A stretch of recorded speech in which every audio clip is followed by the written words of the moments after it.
प्यारे बच्चों, आपके सामने मैं प्रभात त्रिपाठी नवोदय एक मिशन के रूप में मैं आपके सामने हूं, जिसमें मेरी कोशिश है कि आपका नवोदय में प्रवेश सुनिश्चित हो। नवोदय में कौन कौन से प्रश्न आते हैं, नवोदय में कैसे कैसे चुनौतियों के सामना करना होगा या कैसे आप कंपटीशन को बीट कर लेंगे, मैं इस पर आज बात करने वाला हूं। मैंने पिछले वीडियो में गणित पर बात की थी, तो बहुत सारे प्यारे बच्चों का और शिक्षक साथियों का अनुरोध था कि सर मानसिक योग्यता परीक्षा पर भी आप सिस्टमेटिक बात करिए। तो आज मैं मानसिक योग्यता परीक्षा के एक बिंदु को, कुल 10 तरह के प्रश्न आते हैं मानसिक योग्यता परीक्षा में, कुल 40 प्रश्न आते हैं, प्रत्येक 4 प्रश्न आते हैं, यानी आज जो हमने बोर्ड पर लिखा है इससे 4 प्रश्न निश्चित रूप से आएंगे।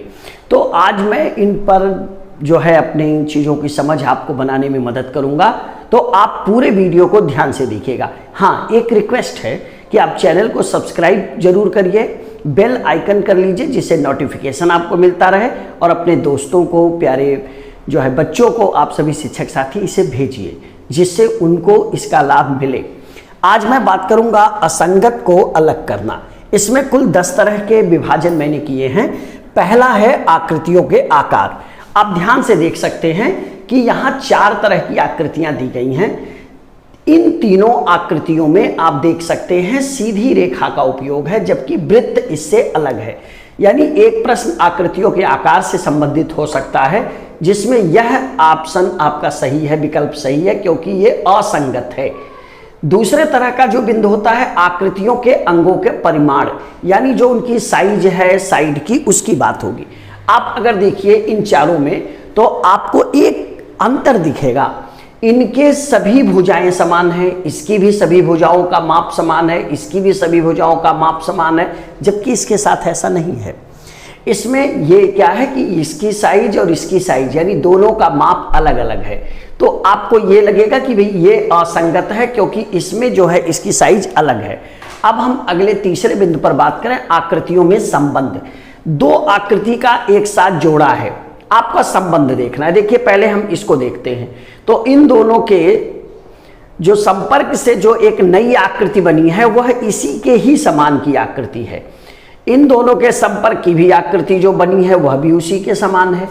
ये जो पंचभुज आप देख रहे हैं, इससे बनी हुई आकृति भी जो ये है, ये भी पंचभुज है, ये आयत है, ये आपका त्रिभुज है। जबकि यहाँ 2 वृत्त से बने हुए जो 2 हैं, इनका जो विच्छेदन क्षेत्र है वह इसके समान नहीं है।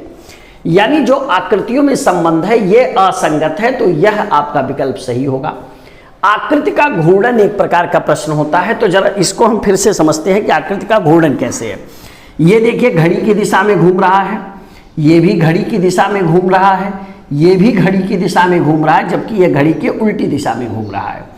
अतः इस तरह से भी हम देखेंगे कि आकृति, ये पूरी आकृति का घूर्णन है, यानी हम यहाँ पूरी आकृति को घुमा रहे हैं, तो यहाँ हमारा ये विकल्प आपका सही हो जाएगा। आकृति के साधकों, यानी पूरी आकृति को घूमने के बजाय हम इसके अंगों को घुमा रहे हैं।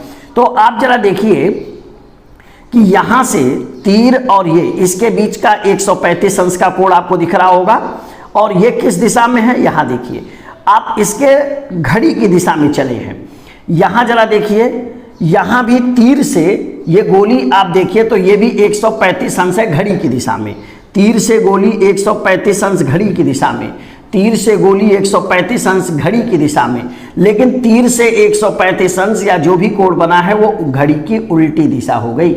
यानी यहाँ क्या हुआ है, पूरी आकृति तो नहीं घूमी है, आकृति का एक अंग है जो, तो तीनों जो है घड़ी की दिशा में रोटेशन कर रहे हैं, जबकि ये घड़ी के विपरीत दिशा में कर रहा है, तो ये ऑप्शन सही है। आप देख रहे होंगे कि हमने 5 तरह के प्रश्नों पर बात की।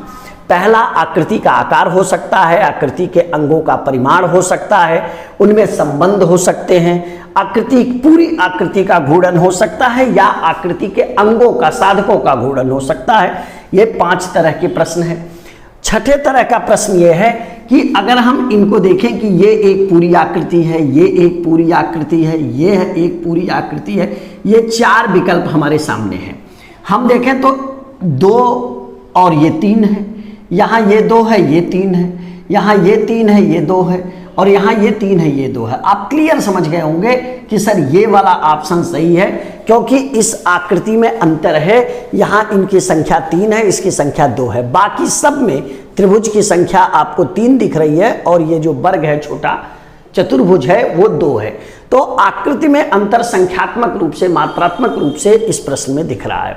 अब यहां जरा देखिए, आकृति की भुजाओं की संख्या में अंतर, इस पर भी प्रश्न आ सकता है। जैसे इसमें 3 भुजा है, 4 4 4, तो क्लियर आपको दिख रहा होगा कि ये आकृति अलग हो गई, क्योंकि बाकी सब चतुर्भुज है, परंतु ये चतुर्भुज नहीं है। आकृति को अधोमुख उन्नत स्थिति, यानी आधार और शीर्ष। देखिए, मैं सबसे पहले आपको जरा बताऊं, जो नवोदय में जो मानसिक योग्यता परीक्षा है, ये चित्र आधारित होता है और 40 प्रश्न आते हैं।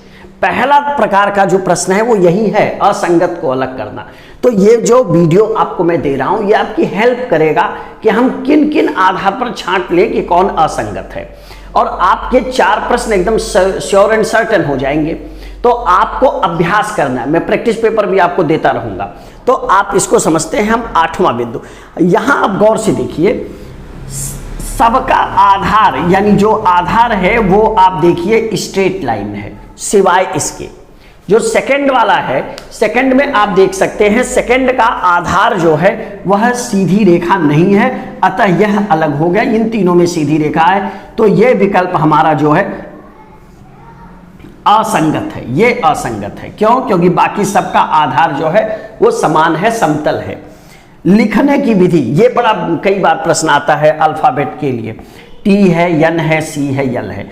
अब देखिए, अगर मैं इसको लिखता हूं यन को, तो मैं बिना पेन उठाए लिख सकता हूं, सी को भी मैं बिना पेन उठाए लिख सकता हूं, एल को भी मैं बिना पेन उठाए लिख सकता हूं, लेकिन टी को लिखने के लिए आपको पेन उठाना ही उठाना है। यानी लिखने की विधि के आधार पे ये असंगत है, क्योंकि बाकी सब हम एक बार पेन उठाए और हमने लिख दिया, लेकिन इसके लिए हमें ब्रेक करना होगा। ये सही हो गया। 10वां हम अगर देखें तो आकृति का विभाजन, आप देखिए 1 2 3 4, 1 2 3 4, 1 2 3 4, इसमें केवल 2 हैं। यानी आप विभाजन अगर देखिए तो हर आकृति के 4 विभाजन है, जबकि इसमें केवल 2 विभाजन है, अर्थात ये असंगत है, ये सबसे अलग है। प्यारे बच्चों, साथियों, ये हमने 10 तरह के बिंदुओं पर बात की है, जो 4 प्रश्न जिससे नवोदय में आते हैं। कुछ और भी इसमें अपने तरफ से बार बार नए जुड़ते हैं असंगत के लिए, तो हमें यही अभ्यास करना है कि असंगत कैसे खोजे जाए। मुझे उम्मीद है आपको ये वीडियो समझ आया होगा और प्रश्नों के प्रकार आपको समझ में आए होंगे कि जो अलग है वो कैसे अलग हो सकता है। आपको ये वीडियो पसंद आया हो तो लाइक और सब्सक्राइब कर लीजिएगा, अपने दोस्तों के साथ शेयर करिएगा। अगर कोई डाउट है तो कमेंट बॉक्स में लिखिए, प्रश्न है तो आप उसे पूछिएगा, मैं उसका हल देने का प्रयास करूंगा। तब तक अपना ध्यान रखिए। हमारा मिशन सिर्फ एक, नवोदय में आपका प्रवेश। धन्यवाद।